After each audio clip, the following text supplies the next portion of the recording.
Greetings and welcome to Ancestral Conversations. My name is Aleksandra and I am the practitioner of systemic family constellations, systemic ritual, and the founder of the modern ancestral practice. I talk to practitioners of this work from around the world and ask them questions about ancestors. What are ancestors? Why would you work with them? And what does it mean and what impact does it have on one's life to have an ancestral practice?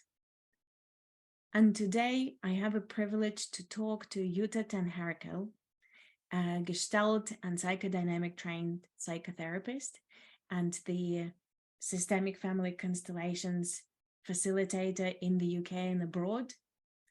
Jutta also translated several books of Bert Hellinger into English, and she is a collaborator in the SAT programs and enneagram studies of Claudio Naranjo, and also she is a co-founder of the Cassandra Centre, a charity that works with survivors of the domestic violence.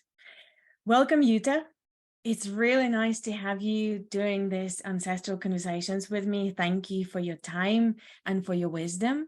And the first question I would like to ask you is, what does ancestors mean to you as the word or as a concept? When I say ancestors, what do you understand by this? Hello, Aleksandra.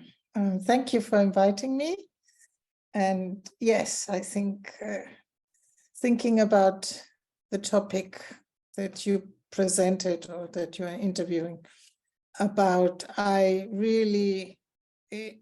lot of things came to mind regarding the work I'm doing. But to answer your first question,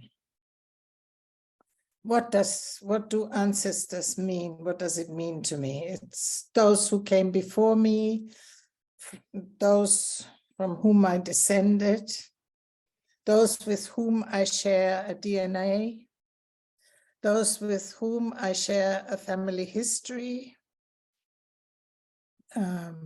even if I don't know it or they don't know me. Those I can call upon when I'm in doubt or how to proceed in my life.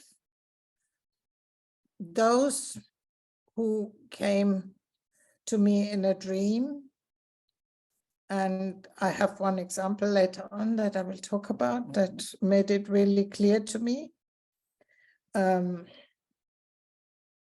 When I need some clarity or when I'm in doubt to resolve something, it's an important decision I have to make. I find a way of centering myself is homing into maybe my ancestors or asking advice. Also, when I feel aligned, when I need to feel aligned with where my origins are. A group of people I feel connected to in my present life because of their and my shared ethnicity and my ethnic origin. Yeah, this I think are the main thoughts I have. Thank you, Jutta. You mentioned three things that I'm very interested about. The dream that you said you will mention later on. Also, you said something about they are those whom I call upon when I need help or guidance. Can you talk a little bit more about that? Because that sounds a lot like the work that I would call ancestral work. So I was just curious about that.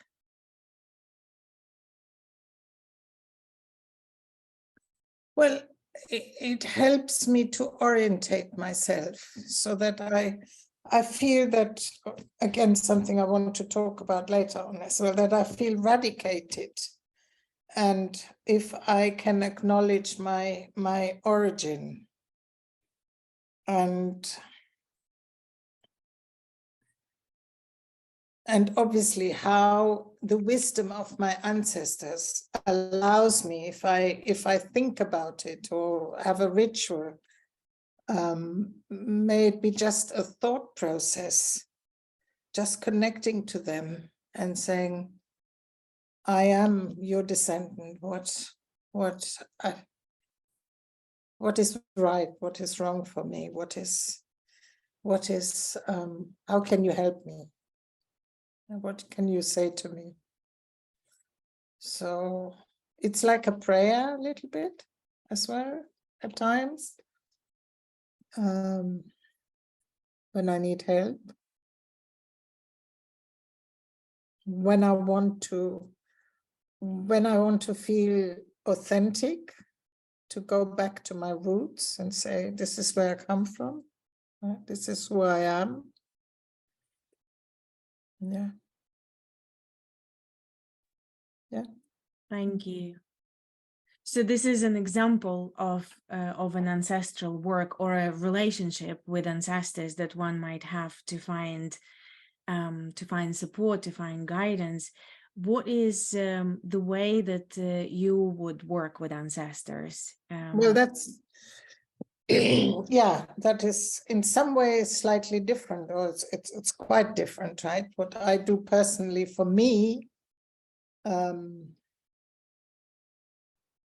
or what how I talk to my ancestors about things and how I work with it, right? And their ancestors are very relevant in a constellation, in working systemically, because it means we are working with a whole family system. Bringing in one of the ancestors will help to understand much better an issue that might be happening in the present, or why a person will come for help in therapy, so that there are patterns they are repeating, and in that way are linked very strongly to some ancestor who might not have been seen, who might not have been acknowledged, who had a very tragic fate. Yeah, or something like that. And often when a representative is brought in for one or the other ancestors, after I have an interview with the person who is working, it clarifies things, it allows us to create peace, or peace emerges, right? Because there's a larger picture suddenly. It's not just the present, but it's also maybe a history of repeated behaviors or experiences. And the importance is then to separate out between what was the past and what is the present.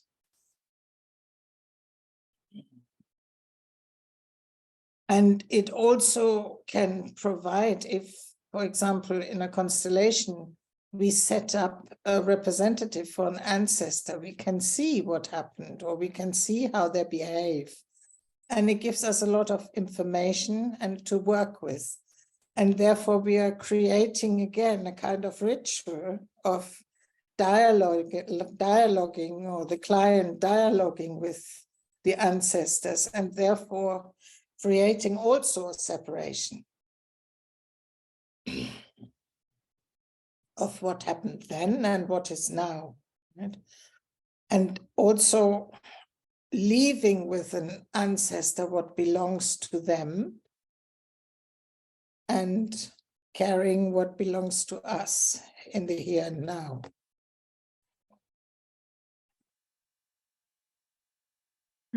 So in some ways that links well to what you were saying about your own practice with ancestors, when you look at them to seek guidance, for example.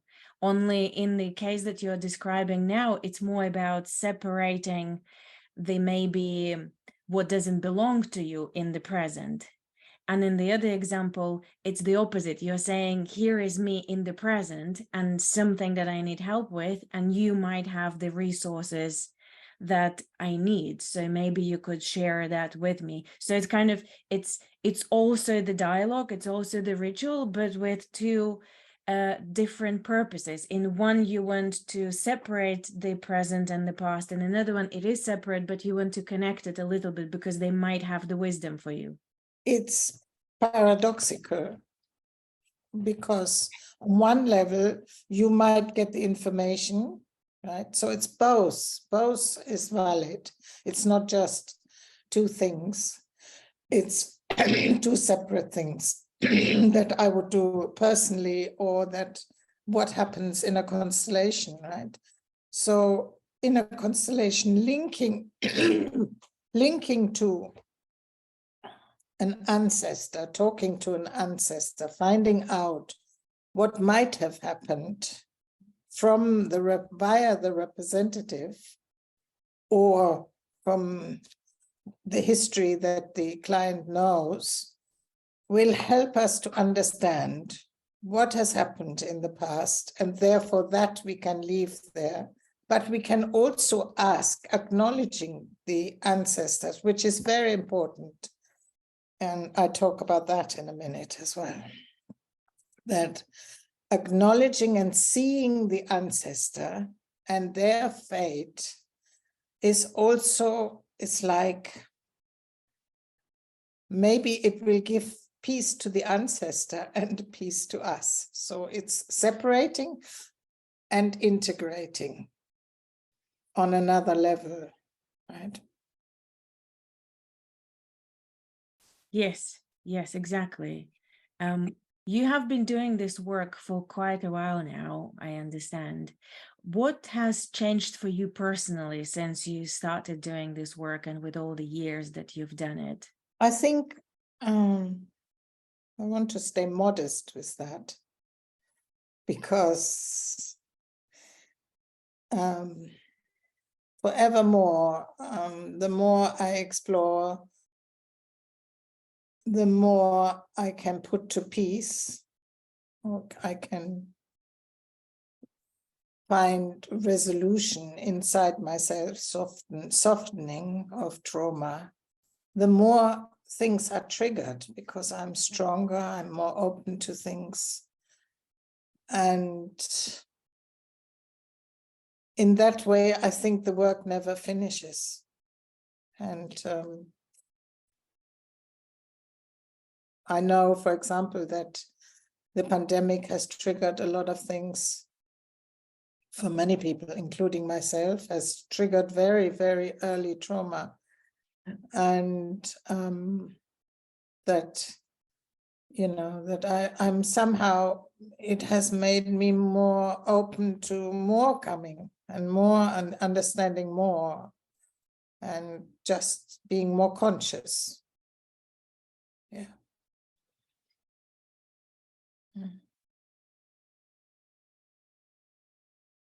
And also understanding how not only are we connected through our ancestors and our DNA and epigenetically, also understanding how we are globally connected, what through everything that is now in social media, that we hear, that we see, that we know of.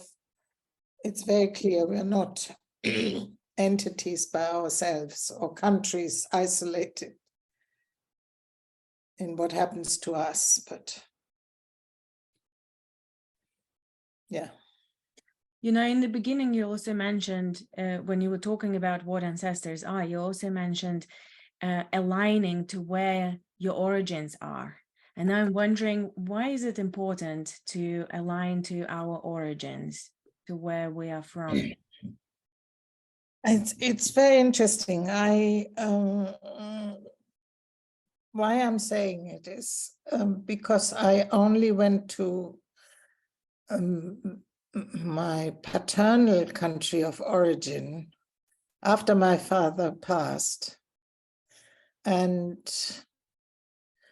I went to the village. A colleague of mine took me there, and in Bulgaria, I was taken to the cemetery, and I saw 4 generations back of ancestors, which was fantastic, right? And we actually had to take the weed off and the bushes off the gravestones, right? And the crosses and so on, to to see, and it was just such an experience. And being in the village of looking at people who are looking like me, and it was really, yeah, it was really, I had already this notion, even working in Romania, in the south of Romania, that each time I traveled, I felt this is my people somehow.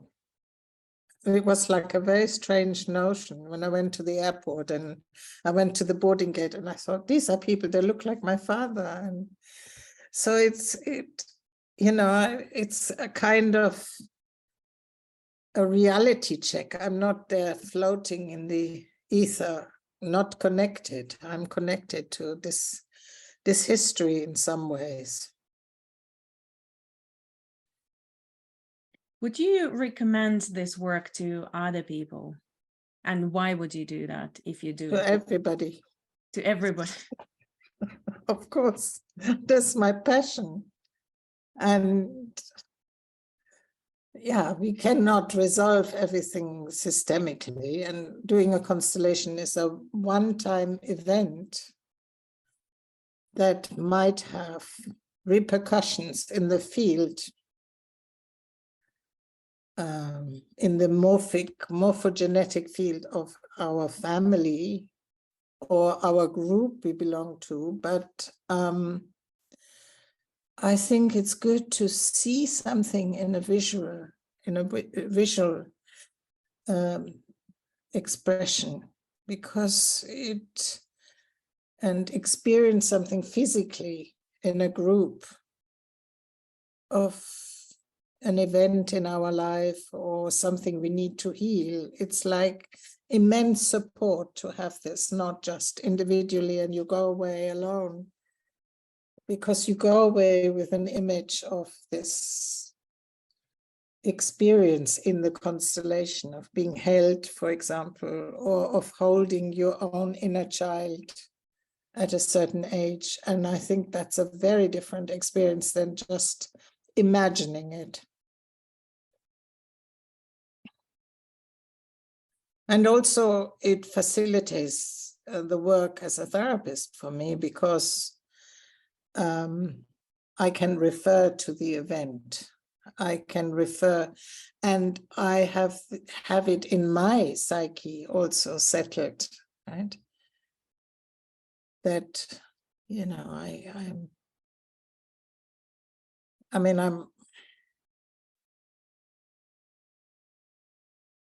maybe I can say this also. I'm working with a Russian client and having the ancestry and what happened in the war and what happened in the wars and how their great grandparents lived, how the women had to survive, how harsh it was. Helps me immensely to work with this person. It sort of creates, I have these visual pictures in front of me each time I work with them. Right? So I see them in their totality with their ancestry. And how does constellation work support the ancestral work? Well, for me, it's the other way around, because how does ancestral work is supporting the constellation, right? Or the outcome of what a client can take from a constellation. And it's exactly what I just explained. So it's interesting. It's, you know, how this question links, because it's exactly, it's exactly how I can call upon the ancestors, right? And I liked very much what I took from Dan van Kampenhout, that going back when there is big trauma, going back to the ancestors before the lineage was so traumatized, it's beautiful, because it somehow brings in another element into one's life, right? That you can say there's also a time in the history of my lineage which wasn't just traumatized, right?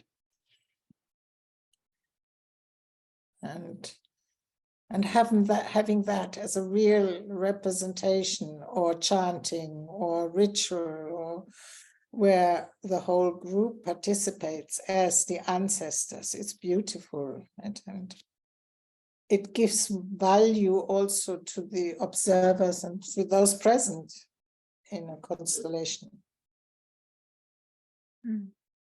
What happens when, for example, I often hear people say, I don't know anything about my ancestors. I know my parents, maybe my grandparents, but nothing else before that. And you're saying of going to the ancestors before the trauma started. So if somebody doesn't know anything about their lineage, how would they do that?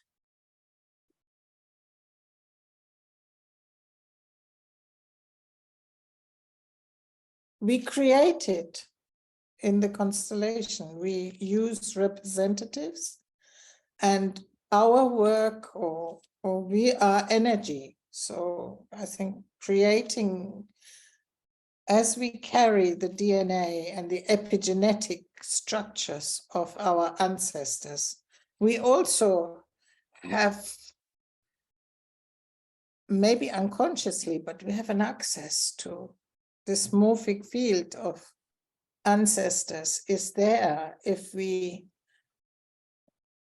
know it consciously or not. It's available, and so we can go back to it. So setting up, I mean, I'd like to talk about two incidents, two examples. So one case is with adopted adults who come to a constellation, and in 89, actually, I attended a workshop with Bert Hellinger working with adopted adults, and it was very clear how important it was to put the biological parents, to set up the biological parents as well as maybe the adoptive parents.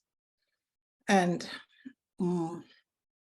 I also saw how in a constellation, children who had great difficulty in their lives, right, or were very angry because they were so disconnected from their culture and their origins, how just taking them back on a visit resolves things. Like I like the example a little bit.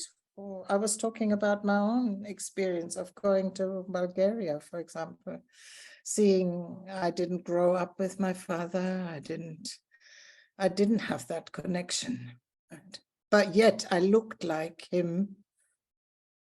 My character in many ways was like him. So for these children as well, who these adults who have no connection with their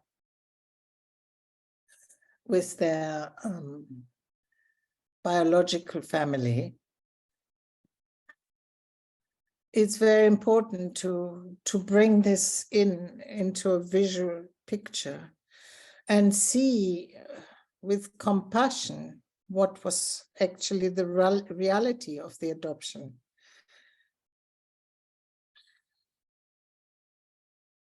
Because there's a whole host of misbeliefs that suits maybe the present to present it in a particular way, but seeing as well sometimes the pain of biological parents as who are representatives or representatives who represent the biological parents, how much pain they experience in this process is helpful, creating compassion for what has happened. And I think compassion with the self and compassion with the other is one way of actually working, releasing trauma.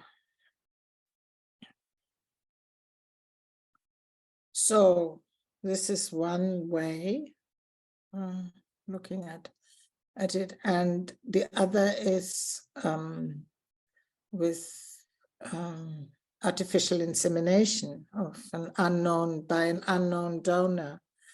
It's also very important. I think we as human beings look for where our origins are unconsciously. I think it's like an urge for many to actually know and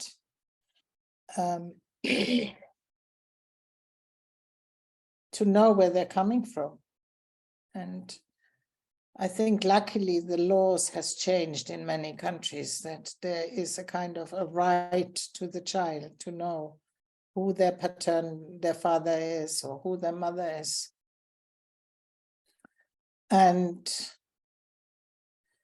a legal right. And so it's easier now to connect to that. But nevertheless, it's I had a very interesting constellation as well in some years ago with a woman who had 2 children through artificial insemination. And both children had medical issues. So she came to the constellation and said, I didn't marry or didn't find a father and so on. But I would like to know what one had diabetes and the other one had vision problems, right?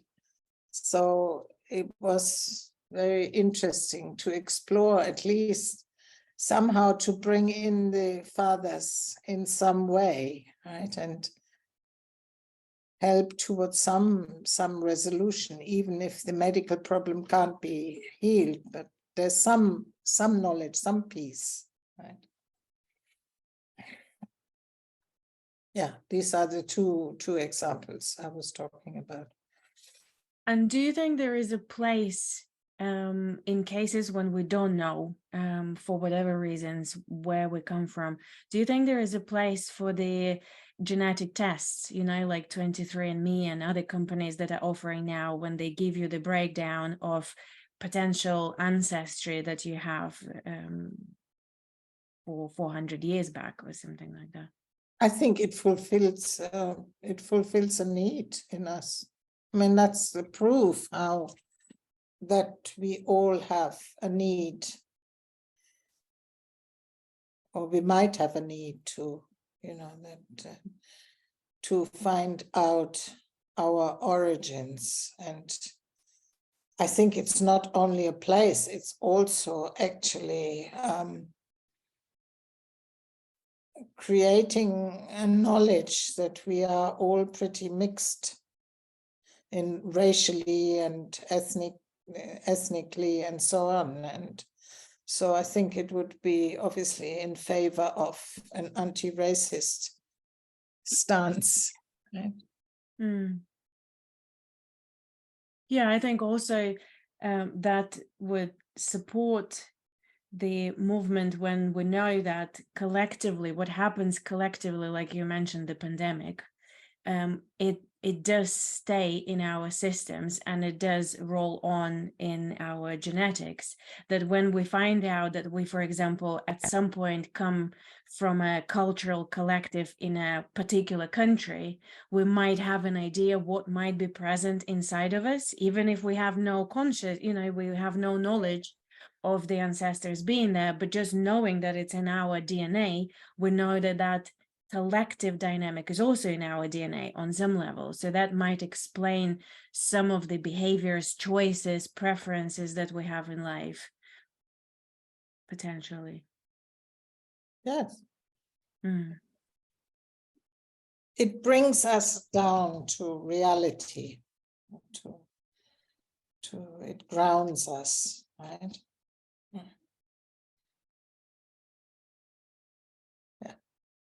Do you think there is a way for somebody who's never done any work like that, and maybe this is the first time they hear about the concept of ancestors in general, and without going to a workshop specifically, do you think there is a way how anyone could connect with their ancestors? Well, if you think about that in some ways, of learning about your family tree is a way linking to the history of one's personal lineage, right? So first I look at my family tree, who is who, and then where did they live? Where are they coming from? What was the time they lived in? What happened? So again, it's creating a bigger picture. You can create a ritual, lighting a candle, create some light, create some memory, create some ritual. Praying to them, talking to them individually, asking them for a blessing. So these are all ways, telling them about our life, telling them how we are connected, honoring them, seeing them. And as I said, seeing an ancestor also means that they are acknowledged, right? They are not forgotten. They are present, not only invisibly, but they are present in us in a more conscious way. So I think even for people who don't do constellations or something, it's quite I think it's a natural way. Anybody who begins to explore a little bit their family history. You mentioned a personal experience of going back to your father's land and finding out that there are people like you there and having this sense of familiarity. Is there another story that you could share that came as a result of this work, of a constellation that maybe you received, that you could feel the impact and something changed? First of all, I want to say, even going back, going back to my ancestral village and having lunch in the house, in the country house of my grandparents, paternal grandparents, was quite a deep experience. And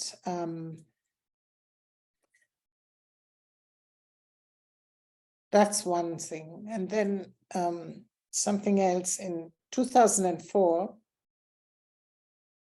I had, through an eye test, using somehow the person using some dilating drops, I had a terrible allergic reaction and was hospitalized during the night because I developed close angle glaucoma. And so over the next weeks, they were trying to treat it, trying to, release the pressure in my eyes, and they were partly successful. And then in a checkup a few months later or so, they treated me with laser because the pressure was still high. And the next day, the pressure had become so high that I couldn't move. I had to stay there. And they were trying desperately so that the danger was that the retina would detach. And they were trying desperately to during the night, every half hour, inserting drops into my eye so that it could operate the next morning. And obviously the drops were bringing down my blood pressure, and I was very drowsy, and I was dreaming in the early morning hours. And my maternal grandfather, who I never knew, came to my mind, or came in my dream, and said, "Don't have general anesthetic," right? You know what happened to me. He had written to my mother.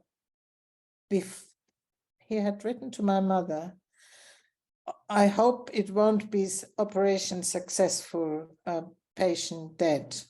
He had a hernia operation and died in the procedure. So I knew of that, and I knew of the letter he had written to my mother before the operation. And I had obviously never known him. He died well before I was grown up. And so that happened in that early morning hours, right? And so I told when the anesthetist came, I said, I have a history of a heart condition, and I would prefer not to have general anesthetics. So they did it. And because it's easier for them to operate under general anesthetic than, being awake and not just having a local one. But that was for me the example of, very important example of somehow an ancestor appearing or knowledge being transmitted. That's an amazing example of how the ancestor, the grandfather, comes in and intervenes in a really realistic and practical way, giving you an advice that is very, very practical, also a little bit scary, because you are in the hospital, you are under this a lot of pressure and illness. Yeah, the anesthetist came to give me they just had managed to get down to a level where they could operate, right? But I was really drowsy and dopey already then, right, from the drops. But so that makes me wonder about another thing that I hear a lot from people is about trusting their experiences and messages from the ancestors. So for example, as you mentioned, turning to the ancestors for guidance for a particular situation or a condition, receiving something and then going into, oh, do I trust that? It was just a dream, or it was maybe my imagination, maybe I just made it up. What would you say to that? For me, I can only talk from my own experience, and from that incident I reported to you, it was very clear for me. Sometimes in constellations, the person who is receiving a constellation will look at the constellation and go, okay, but I'm not sure this is, I'm not sure I believe that, or I'm not sure I know enough about that to trust this. So what I would say on such occasions, go away and just let it sit with you for a while, and then see how it feels. If it feels it doesn't belong to you, then let it go. I think that for me, it's important that there's a kind of empowerment, an individual empowerment for the person, that they know that they are ultimately developing the skill of deciding, right? With the help of the ancestors or with the help of whoever, but that each one needs to develop this kind of the empowerment of making decisions about your life, right? And not put the responsibility on others.